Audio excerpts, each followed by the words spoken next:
Assalamualaikum warahmatullahi wabarakatuh. Perkenalkan, nama saya Mirza Alona Rafli dengan NIM 2203329 dari Prodi Pendidikan Fisika.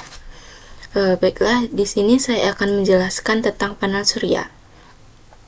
Apa sih itu panel surya?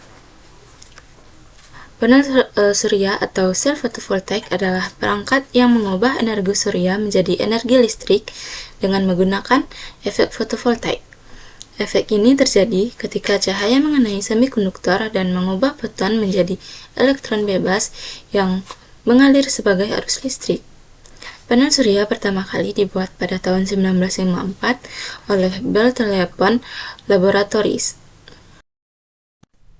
Selanjutnya, hubungan antara panel surya dan fisika. Ada 6. Yang pertama, efek fotovoltaik atau fotofisika, di mana panel surya bekerja berdasarkan efek fotovoltaik, sebuah fenomena fisika yang pertama kali ditemukan oleh Edmund Becquerel pada tahun 1839. Efek ini menjelaskan bagaimana sinar matahari yang terdiri dari foton dapat mengalirkan energi ke dalam material semikonduktor, seperti silikon, dan melepaskan elektron, sehingga menciptakan arus listrik. Dalam fisika, ini berhubungan dengan bagaimana foton atau partikel cahaya membawa energi yang dapat ditransfer ke elektron dalam bahan semikonduktor. Ketika foton dengan energi yang cukup menabrak elektron dalam bahan semikonduktor, ia akan mengangkat elektron tersebut ke tingkat energi yang lebih tinggi, sehingga memungkinkan pergerakan elektron dan menciptakan arus listrik. Yang kedua, teori kuantum. Hubungan antara panel surya dan fisika kuantum sangat penting, terutama dalam memahami bagaimana energi cahaya diserap dan dikonversi menjadi listrik. Menurut teori kuantum, energi cahaya terkuantisasi dalam bentuk foton. Hanya foton dengan energi tertentu yang cukup besar atau sesuai dengan celah energi pada semikonduktor, yang dapat melepaskan elektron dari atom dalam material semikonduktor. Yang ketiga, elektromagnetisme. Panel surya juga bergantung pada prinsip-prinsip elektromagnetisme, yang merupakan salah satu pilar utama fisika klasik. Sinar matahari yang merupakan gelombang elektromagnetik membawa energi dalam bentuk radiasi elektromagnetik. Gelombang ini merambat dan ketika mengenai permukaan panel surya, berinteraksi dengan elektron dalam bahan semikonduktor. Arus listrik yang dihasilkan pada panel surya adalah hasil dari pergerakan elektron akibat medan listrik yang tercipta di dalam sel surya. Ini merupakan hasil langsung dari hukum Coulomb dan hukum Faraday yang menggambarkan bagaimana medan listrik mempengaruhi pergerakan muatan. Yang keempat, konversi energi atau hukum kekekalan energi. Panel surya mengubah energi cahaya matahari menjadi energi listrik tanpa melalui bentuk energi lain, seperti panas atau gerak. Ini terkait dengan hukum kekekalan energi dalam fisika, yang menyatakan bahwa energi tidak dapat diciptakan atau dimusnahkan, tetapi hanya dapat diubah dari satu bentuk ke bentuk lain.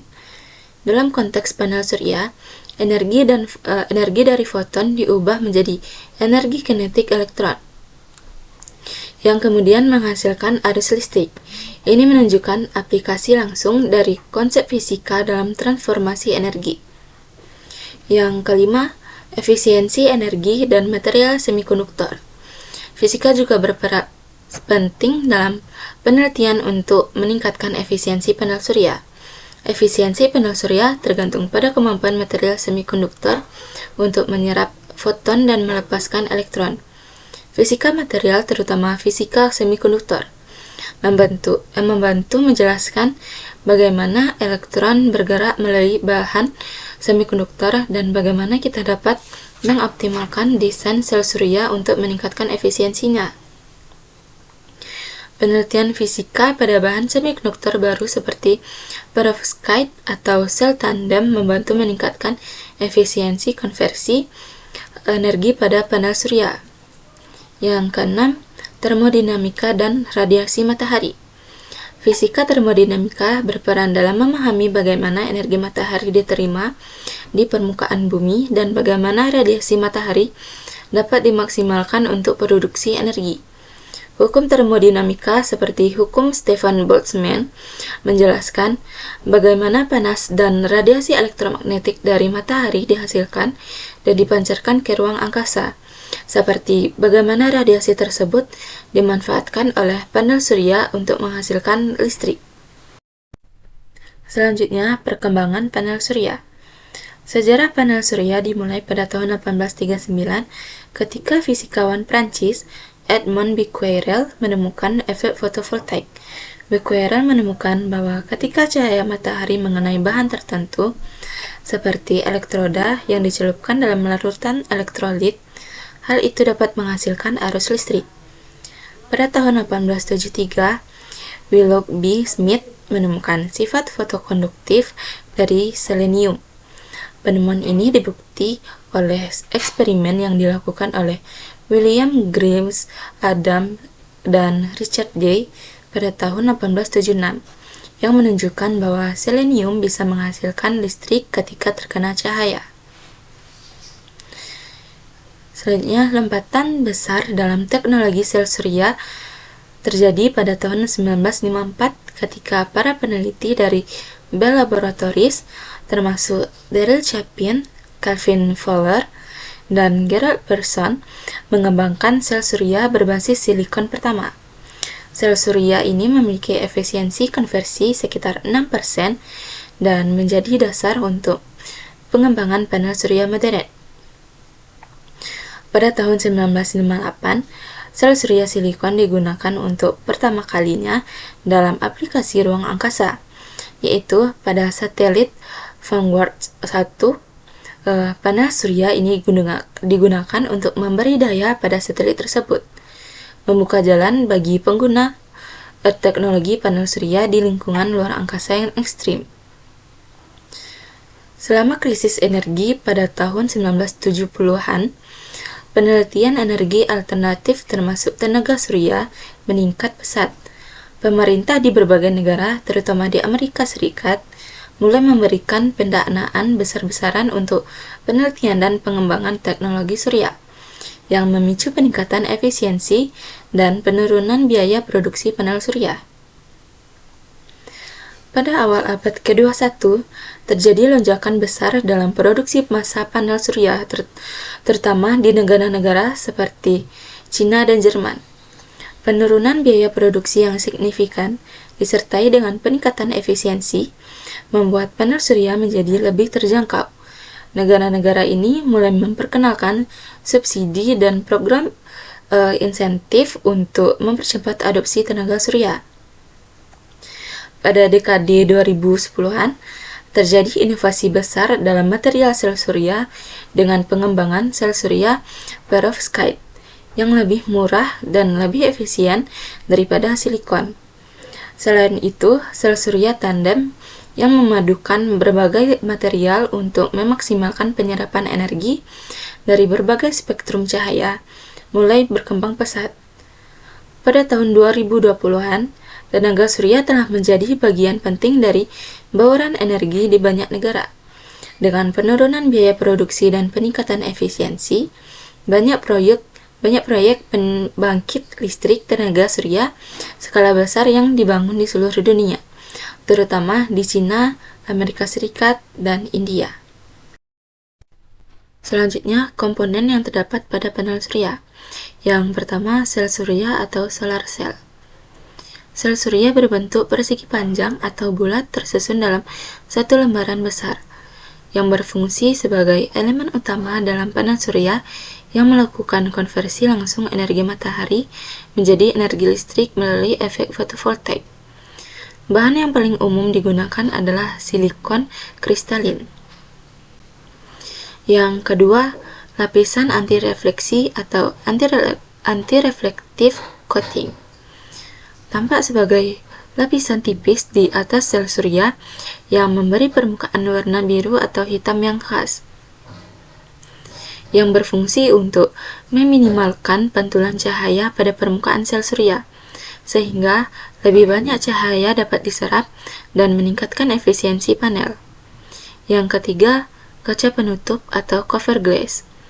Kaca bening yang menutupi bagian atas panel surya. yang berfungsi untuk melindungi dari kerusakan fisik seperti debu, air, dan benturan. Yang keempat, EVA atau ethylene vinyl acetate, yaitu lapisan transparan di antara kaca dan sel surya, tidak terlihat dari luar, yang berfungsi sebagai menyatukan komponen panel surya seperti sel surya dan kaca penutup.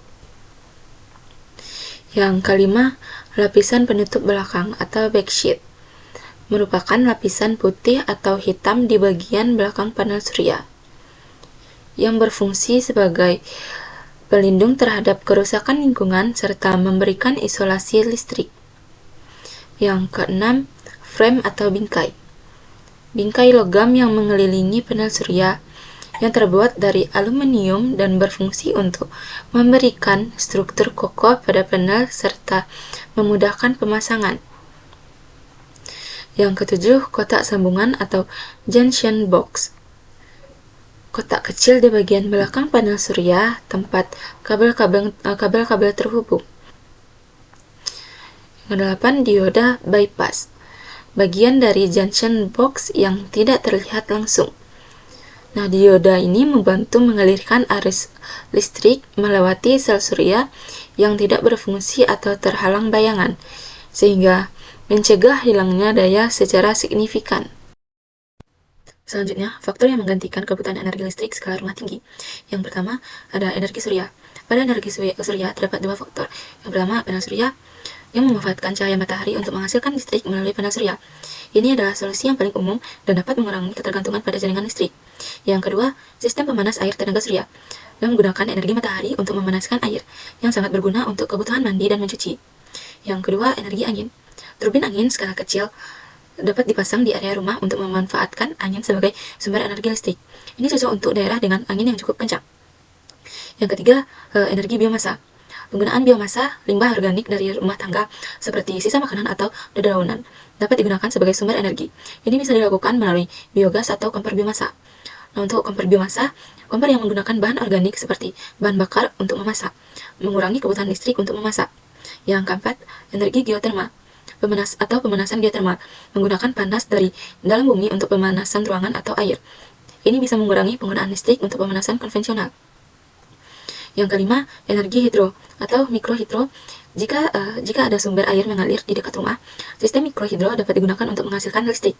Sistem ini sangat efektif di daerah pedesaan atau pegunungan. Yang keenam, kendaraan listrik. Mobil atau sepeda listrik dapat mengurangi kebutuhan bahan bakar fosil dan dapat diisi dengan listrik dari sumber terbarukan. Yang ketujuh, sistem penyimpanan energi. Biasanya baterai penyimpanan. Baterai dapat digunakan untuk menyimpan energi dari panel surya atau turbin angin untuk digunakan saat malam atau saat cuaca tidak mendukung. Yang kedelapan, perangkat hemat energi yang menggantikan perangkat listrik lama dengan yang lebih efisien, seperti lampu LED, lemari es hemat energi, dan perangkat lainnya yang memiliki label energi tinggi. Yang kesembilan, sistem manajemen energi yang menggunakan teknologi rumah pintar untuk memantau dan mengelola penggunaan energi di rumah, membantu mengurangi pemborosan energi. Yang ke-10, kultur energi berkelanjutan yang mengembangkan kebun sayur atau tanaman obat di halaman rumah untuk mengurangi kebutuhan pembelian makanan yang memerlukan energi untuk transportasi. Selanjutnya, perkembangan terbaru yang terjadi pada teknologi panel surya. Yang pertama, sel surya efisiensi tinggi. Pengembangan sel surya silikon kristal telah mencapai tingkat efisiensi melebihi 20%, sebuah peningkatan yang signifikan dari generasi sebelumnya. Inovasi dalam proses manufaktur juga berkontribusi pada biaya produksi yang lebih rendah untuk panel-panel ini. Yang kedua, sel surya tandem. Penelitian tentang sel surya tandem yang menggabungkan bahan yang berbeda, seperti silikon dan perovskit, membuka jalan untuk efisiensi yang lebih tinggi. Beberapa prototipe telah mencapai efisiensi lebih dari 30% dalam pengaturan laboratorium, dengan upaya yang sekarang difokuskan pada peningkatan produksi sambil memastikan daya tahan. Yang ketiga, teknologi perovskit. Sel surya perovskit telah muncul sebagai alternatif yang menjanjikan untuk sel silikon tradisional, menawarkan potensi efisiensi tinggi dan biaya produksi yang lebih rendah. Perusahaan seperti Oxford PV baru-baru ini mengumumkan penjualan komersial panel surya tandem yang memanfaatkan teknologi ini. Yang keempat, panel yang fleksibel dan ringan. Kemajuan dalam teknologi film tipis menghasilkan panel surya yang lebih ringan dan lebih fleksibel. memperluas penerapannya dalam berbagai pengaturan, termasuk perangkat portabel dan fotovoltaik terintegrasi bangunan. Yang kelima, integrasi dengan penyimpanan energi. Sistem fotovoltaik modern semakin banyak dirancang untuk bekerja sama dengan solusi penyimpanan energi, meningkatkan efektivitas dan keandalannya untuk penggunaan di perumahan dan komersial. Yang keenam, aplikasi tenaga surya pada kendaraan dan bangunan. Semakin besar untuk mengintegrasikan teknologi surya ke dalam kendaraan dan bangunan, dengan penelitian yang sedang berlangsung untuk membuat sel surya lebih mudah dapat beradaptasi dengan beragam aplikasi. Sekian penjelasan tentang panel surya dari saya. Terima kasih.